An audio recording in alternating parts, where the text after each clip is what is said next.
Imagine करें कि ice का एक बड़ा सा क्यूब है और आप इसे मेल्ट करना चाहते हैं, आप इसे पिघलाना चाहते हैं। इसे मेल्ट करने के लिए आप इसे हीट देंगे, इसे एनर्जी देंगे। लेकिन आप एक चीज़ नोट करें कि जब आप उसे हीट देंगे, जब आप उसे एनर्जी देंगे, तो शुरू में ऐसा लगेगा जैसे इस पे हीट का बिल्कुल असर नहीं हो रहा, नथिंग इज़ हैपनिंग।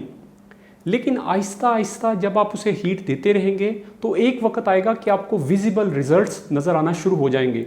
आपको लगेगा कि ये जो आइस का क्यूब है ये पिघल रहा है।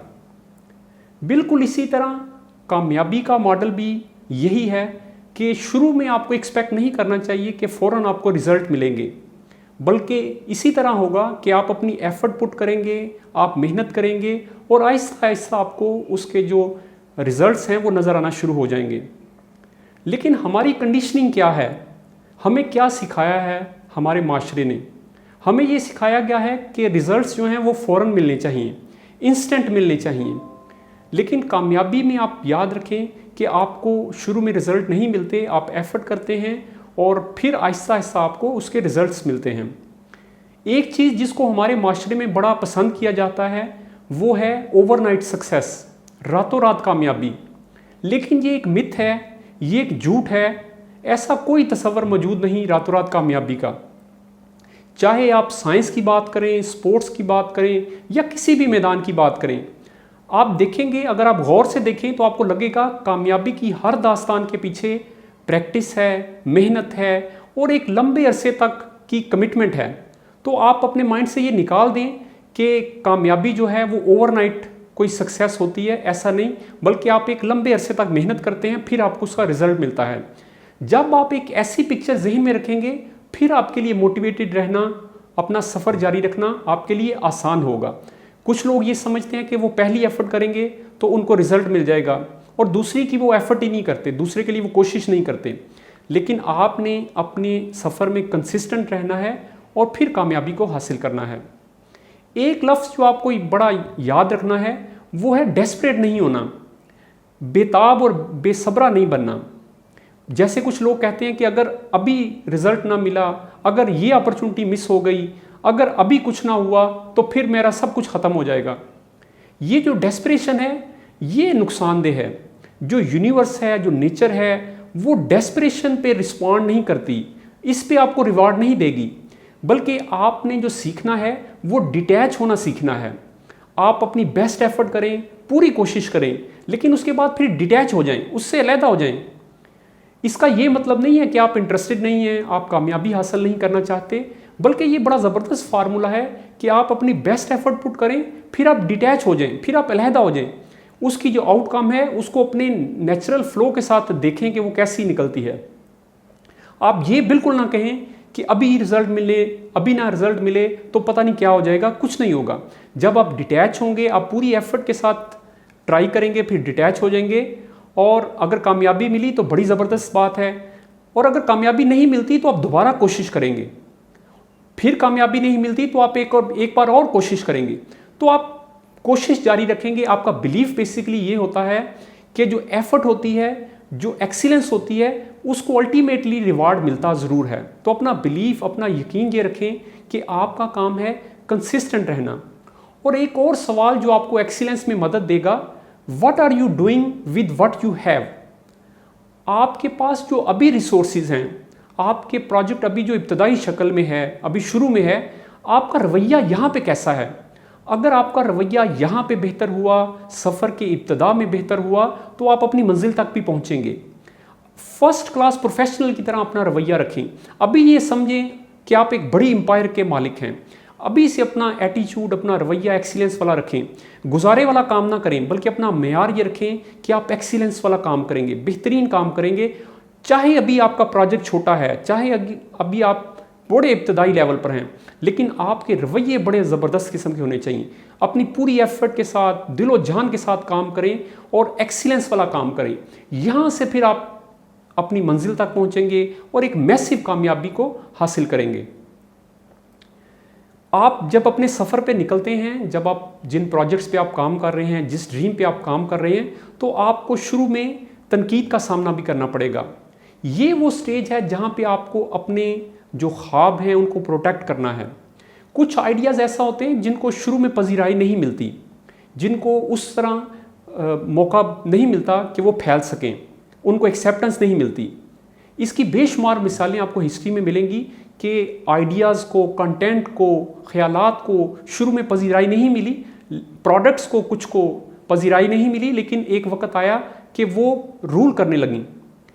एक बड़ा फेमस राइटर है, आप उसे जानते होंगे, अल्केमिस्ट, जिसने किताब लिखी, पाउलो कोएल्हो।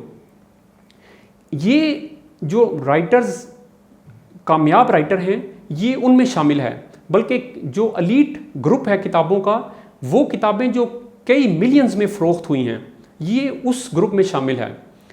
तो ये किताब 1988 में पहली दफ़ा पब्लिश हुई और इसका किसी ने कोई ख़ास नोटिस नहीं लिया, बल्कि मैं आपको बताऊं कि जब ये रिलीज़ हुई तो अपनी रिलीज़ के पहले वीक में इसकी सिर्फ एक कॉपी फ़रोख्त हुई, और वो भी किसी दूर उफ्तादा शहर के कोने में फ़रोख्त हुई। बल्कि राइटर ये ख़ुद कहता है कि मैंने कुछ अरसे के बाद दोबारा पूछा तो मुझे पता चला कि 6 माह बाद एक और कॉपी फ़रोख्त हुई है, और ये वही शख्स है जिसने पहली कॉपी ख़रीदी थी। तो राइटर ये कहता है कि मुझे क्लियर हो गया, साल के एंड तक ये नज़र आ रहा था कि ये किताब उस तरह इसको भी पजीराई नहीं मिली। लेकिन यहाँ पे वो लेसन है जो हमने सीखना है कि उस राइटर को अपने विजन पे, अपने ड्रीम पे बड़ा पूरा यकीन था, उसने उसको बिखरने नहीं दिया। और फिर एक वक्त ऐसा आया कि वो किताब पूरी दुनिया में फैल गई, बड़े बड़े लोगों ने उसको पढ़ा और उसने मकबूलियत हासिल की। इसी तरह एक शख्स हेनरी फोर्ड, जिसके नाम से आप वाकिफ़ होंगे, उसका एक आइडिया था कि मैस प्रोडक्शन के ज़रिए जो कारें हैं उनको आवाम तक पहुंचाया जाए, ये उसका एक आइडिया था। लेकिन शुरू में उसको भी मुश्किलात का सामना करना पड़ा, उसको अपना आइडिया भी आगे फैलाने में मुश्किल का सामना करना पड़ा। लेकिन एक वक्त फिर आया कि जब उसका आइडिया बड़ी तेज़ी से कबूलियत हासिल कर गया और वो कामयाब हुआ। फ़ोन, टेलीफोन, जिससे हम सब वाकिफ़ हैं, जिसे ग्राहम बेल ने ईजाद किया, जब इसके राइट्स को बेचने की एक कंपनी को कोशिश की गई तो उस कंपनी ने कहा कि इस खिलौने का हम क्या करेंगे, तो इस फ़ोन को खिलौना कहा गया। आज आप देखें कि कम्युनिकेशन का पूरा निज़ाम फ़ोन पे, मोबाइल पे चलता है, लेकिन एक वक्त ऐसा भी था कि जब इसको खिलौना कहा गया। तो आप याद रखें, इस तरह की बेशुमार एग्जाम्पल्स आपको मिलेंगी जिसमें आपको पता चलेगा कि आइडियाज़ को, प्रोडक्ट्स को, कंटेंट को शुरू में शायद पजीराई ना मिले, लेकिन एक वक्त आता है कि जब ये चीज़ें कबूलियत हासिल करती हैं। तो आपने जो मॉडल सामने रखना है वो ये है कि आप एक क्लाइंट से आगे ग्रो करेंगे, फिर आपके 2 क्लाइंट होंगे, फिर 3 होंगे और फिर हज़ारों में चले जाएंगे। सफ़र कामयाबी का एक क्लाइंट से शुरू होगा, इसी तरह एक कस्टमर से सफ़र शुरू होगा, एक सब्सक्राइबर से, एक फॉलोअर से, एक फ़ैन से, एक रीडर से, और इस तरह बढ़ते बढ़ते आप एक मैसिव कामयाबी हासिल कर लेंगे। तो आपने कामयाबी का ये मॉडल सामने रखना है, इससे आप मोटिवेटेड रहेंगे। और एक और चीज़ जो आपको याद रखनी है कि लर्निंग जो है वो लर्निंग अलोंग द वे, रास्ते में लर्निंग होती है। जब आप हाथ पे हाथ धरे बैठे हैं और चीज़ें नहीं कर रहे, इस तरह लर्निंग नहीं होगी। आप काम करेंगे, आपको कस्टमर मिलेंगे, आपको क्लाइंट मिलेंगे, आप अपनी प्रोडक्ट को मार्केट में लाएंगे, आप अपने कंटेंट को मार्केट में लाएंगे, यहाँ से आपको लर्निंग मिलेगी, यहाँ से आपको फीडबैक मिलेगी, आप अपनी स्ट्रेटजीज़ को बदलेंगे, आप गलत फैसले करेंगे, फिर आप उनसे सीखेंगे। तो आपने याद रखना है कि लर्निंग जो है वो सफ़र में होगी, वो बैठे हुए नहीं होगी। जब आप हरकत करेंगे, जब आप मूव करेंगे, फिर आप सीखेंगे। और कंसिस्टेंट रहना है आपने। बेशुमार ऐसे लोग हैं जो बड़े टैलेंटेड हैं, ऐसे लोग हैं जो जिनकी एजुकेशन बड़ी ज़बरदस्त है, जिनके पास जहानत की कमी नहीं, लेकिन कामयाबी याद रखें उन लोगों को मिलती है जो कंसिस्टेंट हैं, जो अपना सफ़र जारी रखते हैं।